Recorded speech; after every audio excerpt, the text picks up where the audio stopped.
Welcome to our onboarding video for becoming a County Well-Being Ambassador. We are so excited that you're interested in learning more about this brand new initiative, and we look forward to having you join us. I am going to introduce myself and then hand it over to my cohort here. My name is Kirsten Emerson. I am the Prevention Program Manager with the Mental Wellbeing Initiative, soon to have a new name. So if you're seeing this with a different name out there, then that's just what that confusion might be about. I am working alongside Sarah Seppa as the community lead for Communities for Youth here in Blaine County. I'm also a recreation therapist, a mom, and I'm all about belonging. I'm going to hand it over to you, Matt. Hey everybody, my name is Matt Isbell. I am the Blaine Initiative lead here for Communities for Youth. I'm also a professor at Boise State Communication when I'm not doing all of this amazing work here in Blaine County as it relates to well-being. Of course, I'm a dad. I like to tell a good story, but also like to figure out how we can make our data more accessible through our stories. I'm a big community advocate and have done a lot of work in this space over many years and decades now. So you might be asking yourself, what is Communities for Youth Blaine County? Well, let me tell you a little bit. So Communities for Youth is an initiative that is going on across the state of Idaho, and the Communities for Youth Regional Initiative in Blaine County is an evidence-informed upstream prevention effort, and we really focus on the collaborative effort between schools, youth organizations, parents, communities, and researchers as it relates to the well-being of our kids. The Communities for Youth Blaine County Initiative is focused on improving mental health and well-being for local teens across this county. And the Mental Wellbeing Initiative is a nonprofit that our vision is to make it possible for everyone in our community to achieve mental well-being. We are essentially the backbone organization trying to help steer all the different wonderful people in our valley trying to focus on mental health and well-being in the same direction. And it's only together that we can accomplish any of the goals that we are working on here.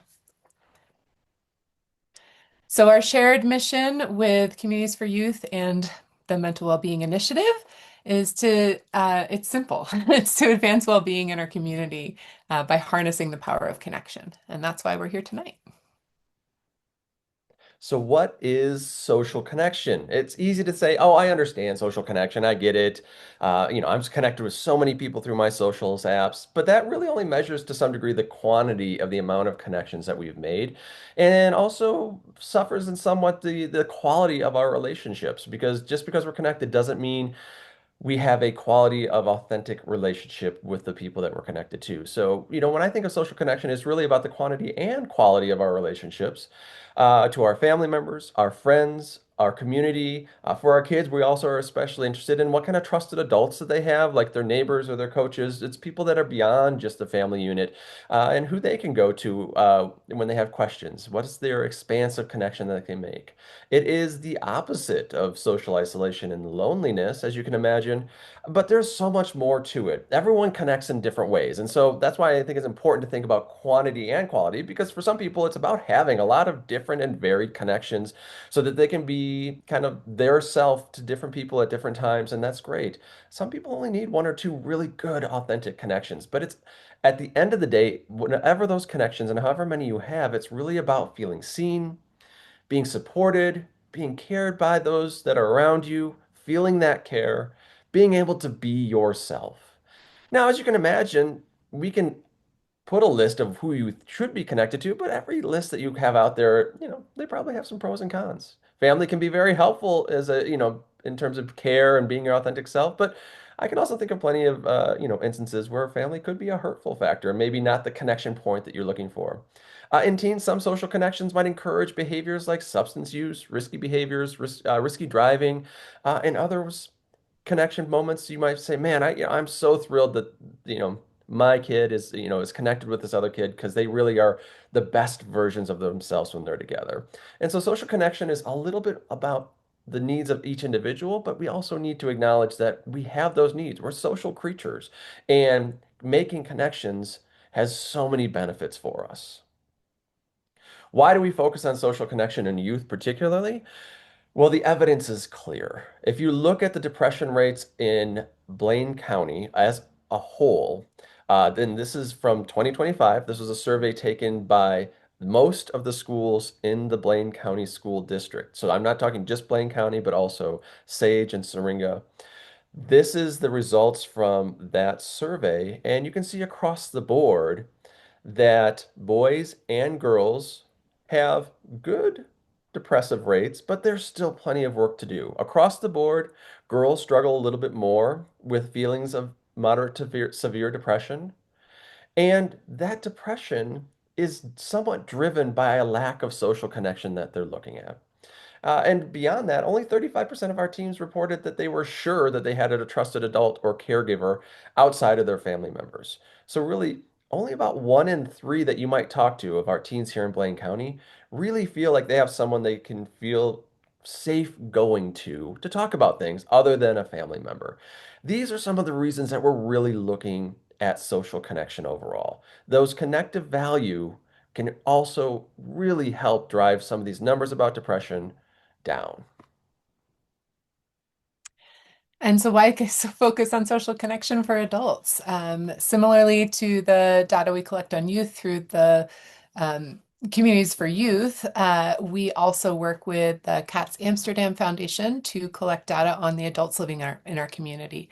And for the 2025 data, you can see that the adults who were experiencing disconnection, so that's people who said they were feeling left out, they were isolated, or lacking companionship.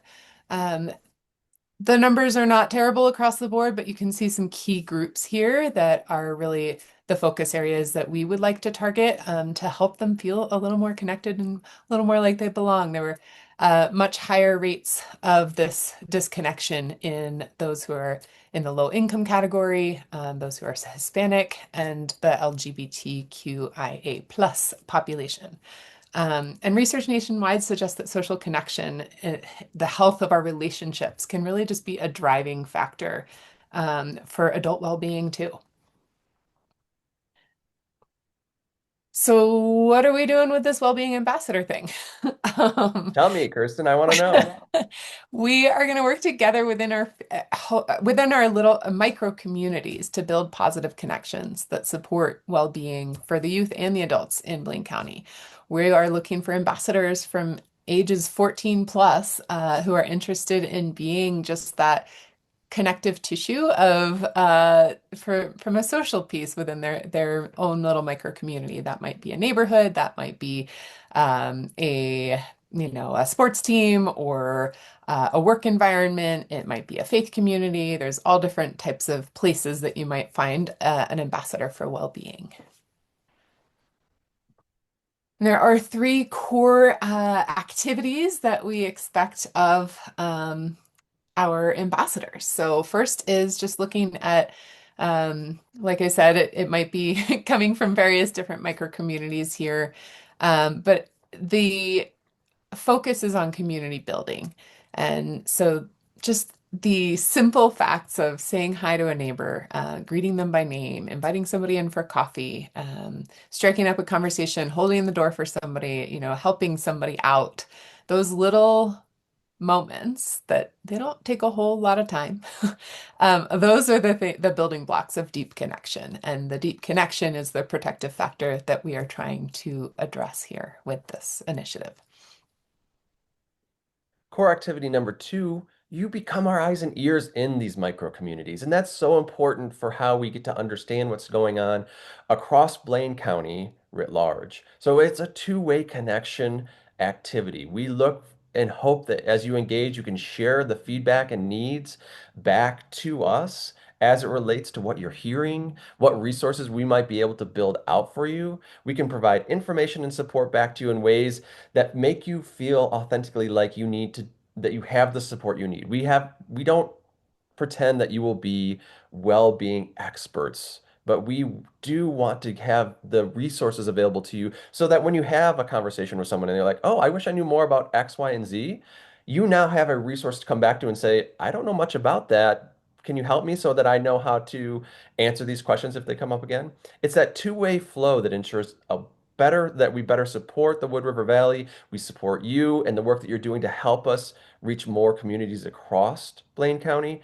And it's about this two-way street that it's not just about us reaching out to you, but you also being able to reach back out to us. That is so important to what a well-being ambassador does. And core activity number three is resource sharing.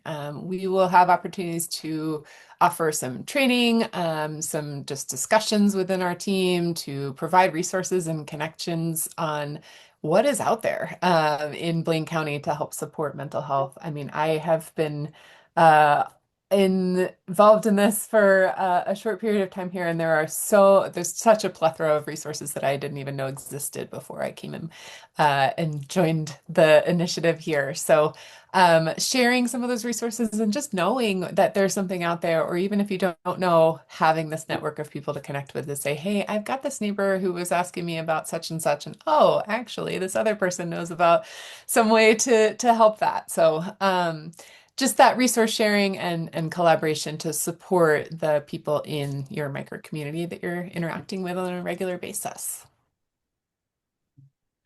Now, let's talk about why you might want to do this in terms of the benefits that you get. First and foremost, you've just listened to us talk for about 15 minutes about the benefits of connections. You being an ambassador is encouraging you to make some new friends, to go out there and make some connections. It gives you a reason to go out. Sometimes we just need that little extra push to go out and, maybe say hello to that person that we've thought about doing, but we've just not done it yet. It builds your skills in well-being and upstream prevention through these comprehensive trainings that we've been talking about.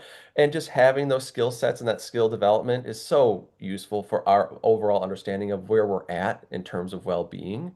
And it protects your health. There's copious amounts of research that shows connected people, they're happier, they're healthier. So not only are you protecting your own health, you're going out there and helping to protect the health of a lot of the people in your micro community just by choosing to be an ambassador here today.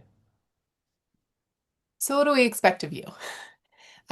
We are intentionally leaving a little bit of flexibility here. There's not a minimum time requirement. We're not going to be like, checking up on you to see what you're doing in the ambassador program. But um, the expectation is, we estimate around, I think less than 4 hours a month is what we estimated, which is probably significantly less than that. But we will be meeting every other month. So 6 times a year to share wins, to discuss needs, to have the opportunity to go through some training, share resources, and connect with other well-being ambassadors. It's a moment for us to connect together and kind of share, yeah, what's happening in the community and how can we support in our individual little circles.